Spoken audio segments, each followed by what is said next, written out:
Hi everyone, welcome back to my channel. आज है Thursday और आज मैं आप लोगों को लेके जाने वाली हूँ एक बड़े ही इंटरेस्टिंग जगह पर। और वो जगह है हमारे गांव का माँ विंध्यवासिनी का मंदिर, जो कि 250 साल यानी 250 साल पुराना मंदिर है। और अगर आप लोगों में से किसी ने मेरा a walk through BN palace वाला व्लॉग देखा है तो उस व्लॉग में मैंने इस गांव के बारे में और इस मंदिर का थोड़ा सा जिक्र किया था। तो आज हम उसी मंदिर में जाने वाले हैं, तो लेट्स गेट स्टार्टेड। और ये है वो मंदिर जो 250 साल पुराना है और अंदर माता रानी की 250 साल पुरानी मूर्ति भी है। इस मंदिर की स्थापना किसने की थी, कब की थी, कैसे हुआ था, माता रानी की मूर्ति कहाँ से मिली, इन सब के बारे में मैं आपको इस व्लॉग में बताऊंगी। सो प्लीज़ इस व्लॉग को बिना स्किप करे देखना। इस मंदिर की स्थापना 250 साल पहले महाराज गौरचंद्र गजपति जी ने किया था, जो उस समय गजपति के महाराज हुआ करते थे और ये गांव तब गजपति के अंडर ही आता था। कहा जाता है कि माता रानी ने महाराज को सपने में दर्शन दिया था और मूर्ति का स्थान बताया था, जो कि एक छोटे से पहाड़ पर था, जो पहाड़ आज भुइया हिल्स के नाम से जाना जाता है, यहाँ से थोड़ी ही दूरी पर है। और कहा कि उनकी स्थापना एक ऐसी जगह पर की जाए जहाँ पर महेंद्र तनिया नदी बहती हो और वो गांव ब्राह्मणों का गांव होना चाहिए। और उस समय इस गांव में सिर्फ 18 ब्राह्मण फैमिलीज रहती थी और पूरा गांव सिर्फ जंगल जंगल था, कोई नहीं रहता था, सिर्फ 18 ब्राह्मण फैमिलीज। तो ये जगह चुन लिया गया माता रानी की स्थापना के लिए। और इस मंदिर से 100 कदम दूरी पर महेंद्र तनिया नदी बहती है। उस नदी के बारे में मैंने आपको अपने पिछले व्लॉग में भी बताया था और आगे एक और व्लॉग आएगा जो सिर्फ उस नदी के रिलेटेड ही होगा। अभी आप ये देख सकते हैं, ये मंदिर के पीछे का जंगल का एरिया है। अभी तो सिर्फ ये मंदिर के पीछे है, लेकिन एक टाइम ऐसा हुआ करता था जब पूरा गांव ऐसा था। अभी तो पूरे गांव में बहुत सारे घर बन गए, लेकिन एक टाइम था जब पूरा गांव सिर्फ जंगल ही जंगल था। मैं आपको माता रानी की एक छोटी सी पर एक बहुत इंटरेस्टिंग सी स्टोरी सुनाती हूँ। तो जैसे हर लड़की को श्रृंगार का शौक होता है, बिल्कुल वैसे ही माता रानी को भी है और चूड़ी पहनना उनको बहुत पसंद है। तो उस समय माता रानी क्या करती थी, एक छोटी सी कन्या का रूप धारण करके चूड़ी वाले से चूड़ी पहन लेती थी। और जब चूड़ी वाला पैसे मांगता तो वो कहती, मेरे पास पैसे तो नहीं है, आप जाके मेरे पिताजी से पैसे ले लीजिए। तो चूड़ी वाले ने पूछा, आपके पिताजी कौन है? तो माता रानी कहती, मेरे पिताजी गजपति के महाराज हैं, आप उनसे जाके पैसे ले लीजिए। तो एक दिन वो चूड़ी वाला महाराज के दरबार पे पहुंच गया और चूड़ी के पैसे मांगने लगा और पूरी बात बताई। तब महाराज भी समझ गए ये माता रानी ही हो सकती है और महाराज ने उस चूड़ी वाले को बहुत सारी स्वर्ण मुद्राएं दे दी और कहा कि आपको जब भी मेरी बेटी चूड़ी पहनाने के लिए बोले, आप उन्हें चूड़ी पहना दीजिएगा। ये मंदिर है तो बहुत पुराना, लेकिन इसको समय समय पर प्रॉपर रिनोवेट किया जाता है और अभी हाल ही में इसकी रिनोवेशन हुई है और पेंट वगैरह भी किया है। अभी मंदिर खाली है क्योंकि अभी करीब 10:30-11 बजे का टाइम हो रहा था, लेकिन जब सुबह की मंगल आरती और शाम की आरती के टाइम पे आएंगे तो बहुत भीड़ होती है, स्पेशली ट्यूसडेज को। अब हम बात करते हैं एक वेरी इंटरेस्टिंग पॉइंट पर, और वो है माता रानी की स्थापना।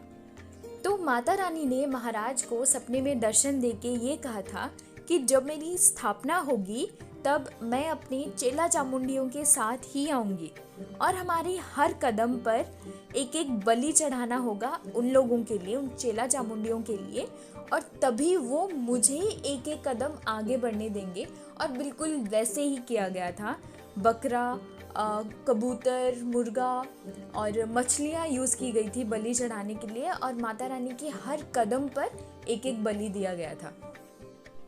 और आप ये देख सकते हैं जिस आसन के ऊपर माता रानी की अभी स्थापना हुई है, वो आसन भी महाराज ने अपने हाथों से बनाया था और उस आसन के साथ अभी तक कोई छेड़छाड़ नहीं किया, बस उसके ऊपर टाइलिंग कर दी है। इनफैक्ट अगर आज भी उसको खोदेंगे ना, उन टाइल्स को हटा के देखेंगे नीचे, तो महाराज के द्वारा बनाया गया वो आसन ही है उसके नीचे। और ये है वो 250 साल 250 साल पुरानी मूर्ति माता रानी की, जो महाराज लेके आए थे स्थापना के लिए। आप ये ज़रा माता रानी की मूर्ति पर गौर कीजिए। इसमें क्या है, माता रानी की जो गर्दन है वो थोड़ी सी टेढ़ी है।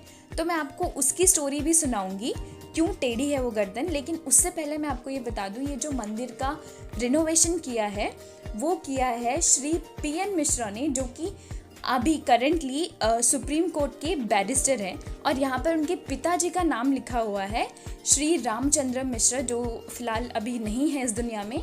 And he was the advocate general of Orissa high court, और वो इसी गांव के ही थे। मुझे भी इस गांव की हिस्ट्री और इस मंदिर की हिस्ट्री के बारे में इतना ज़्यादा पता नहीं था, ज़्यादा आइडिया नहीं था। तो अभी जो मेरे सामने बैठे हैं वो मेरे पापा हैं, और साथ में हैं इस मंदिर के पुजारी जी। तो वो इनसे अच्छा मुझे कौन एक्सप्लेन कर सकता है इन मंदिर के बारे में। इसलिए फिर मैंने इनसे बहुत सारे क्वेश्चंस पूछे जो मेरे दिमाग में डाउट्स थे, पर मुझे वॉइस ओवर देना पड़ा क्योंकि ये पंडित जी बात कर रहे थे उड़िया में, और आप लोगों को उड़िया समझ में नहीं आती, इसलिए फिर मैंने हिंदी में वॉइस ओवर दिया। तो ये जो पंडित जी हैं, जब ये 9 साल के थे तब से ये माता रानी की सेवा कर रहे हैं, तब से पूजा कर रहे हैं इस मंदिर में। और इनसे पहले इनके पिताजी थे, और उनसे पहले इनके दादाजी यहाँ पे पूजा किया करते थे। तो ऑब्वियसली इनसे ज़्यादा अच्छे से इस मंदिर के बारे में और कोई मुझे बता ही नहीं सकता था। तो यहाँ पे पंडित जी मुझे बता रहे थे कि मंदिर में पूजा कैसे होती आ रही है इतने सालों से। तो सबसे पहले जो है माता रानी का नित्य कर्म किया जाता है सुबह सुबह, जैसे तेल मर्दन हो गया, फिर स्नान किया जाता है, फिर श्रृंगार किया जाता है, और उसके बाद फिर उनकी मंगल आरती होती है। उसके बाद फिर उनको प्रसाद चढ़ाया जाता है, फिर दोपहर को भी उनको भोजन दिया जाता है। और उसके बाद फिर जब शाम का समय होता है वहाँ पर दोबारा उनका श्रृंगार किया जाता है, दोबारा आरती होती है शाम के 7 बजे। आपको वो आरती भी दिखाऊंगी मैं आगे। और उसके बाद फिर 7 बजे के बाद, मतलब 5 से लेके 9 बजे के बाद शाम के समय भक्तों का दर्शन के लिए आना जाना अलाउड है। उसके बाद फिर 9 बजे दरवाज़ा बंद कर दिया जाता है मंदिर का। और दरवाज़ा बंद करने से पहले माता रानी को रात्रि भोग भी दिया जाता है। वैसे मैंने आपको अपने एक व्लॉग में ये बोला था कि हमारे गांव में तेलुगु और उड़िया लोग दोनों मिलके रहते हैं। तो उस हिसाब से इस गांव के 2 नाम भी हैं, एक नाम जो उड़िया लोग बोलते हैं और दूसरा नाम जो तेलुगु लोग बोलते हैं, लेकिन मतलब दोनों का एक ही है। जो उड़िया लोग बोलते हैं इस गांव का नाम वो है चांगुडी, और ये नाम जो है महाराज ने दिया था माता रानी की स्थापना के समय।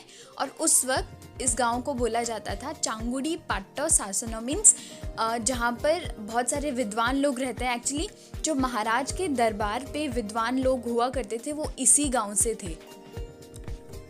और जो तेलुगु लोग बुलाते हैं इस गांव को वो है अग्रहारम।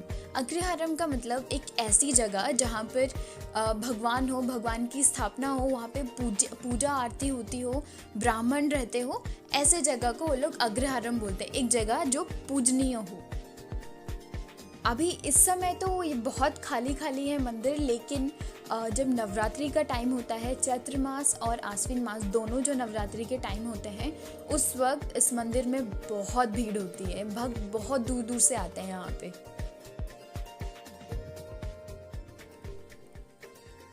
इस मंदिर की बहुत सारी बातें हैं, बहुत सारी मान्यताएं हैं, और ऐसी भी कई सारी बातें हैं जिनको शायद आज के ज़माने में लोग बिल्कुल यकीन भी ना करें।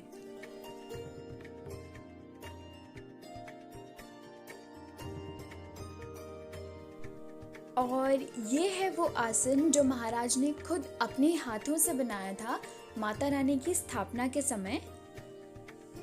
अब हम बात करते हैं सबसे इम्पॉर्टेंट पॉइंट पर, और वो है माता रानी की गर्दन टेढ़ी क्यों है मूर्ति में। तो उसके 2 रीजंस है। सबसे पहला, जब मूर्ति की स्थापना हो चुकी थी, मंदिर बन चुका था, उसके बाद क्या है, जैसे माता रानी पहले करती थी, उनको चूड़ी पहनने का बहुत शौक होता था। तो इसलिए जब गांव में कोई चूड़ी वाला आता था, माता रानी फिर से कन्या का रूप धारण करके चूड़ी वाले के पास चूड़ी पहनने के लिए पहुंच जाते थे।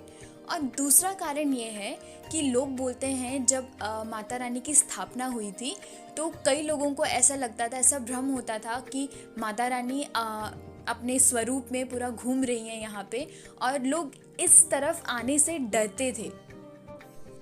और कभी कभी तो ऐसा भी होता था कि माता रानी छोटी सी कन्या का रूप धारण करके छोटे बच्चों के साथ खेलने लगते थे और गाय बछड़ों के साथ खेलने लगते थे। और कई बार लोगों के दिल में डर भी बैठ जाता था कि कहीं माता रानी का असली पूरा स्वरूप कभी देखने को मिल गया तो क्या होगा। तो जब इस डर के बारे में महाराज को पता चला तो महाराज ने क्या कहा माता रानी से कि अगर आप ऐसी हरकतें करेंगी तो आपकी पूजा कौन करेगा। माता रानी आपको तो एक जगह पे स्थायी होकर रहना पड़ेगा, तभी लोग आपकी पूजा करेंगे। और इतना कह के महाराज ने क्या किया, उनके सिर पे एक छोटा सा कील गाड़ दिया। उसके बाद से उनकी जो गर्दन है वो थोड़ी सी टेढ़ी, ये मान्यता है। वो कील आज भी माता रानी के सिर पे है, पर मुकुट और फूल लगा दिए जाते हैं तो नज़र नहीं आता है। रात को मंदिर ऐसा दिखता है। और बस गाइस, आज के लिए इतना ही। एंड आई होप आपको आज का मेरा ये व्लॉग अच्छा लगा, और अच्छा लगा तो प्लीज़ लाइक, शेयर और सब्सक्राइब करना बिल्कुल मत भूलना। Thank you so much for watching.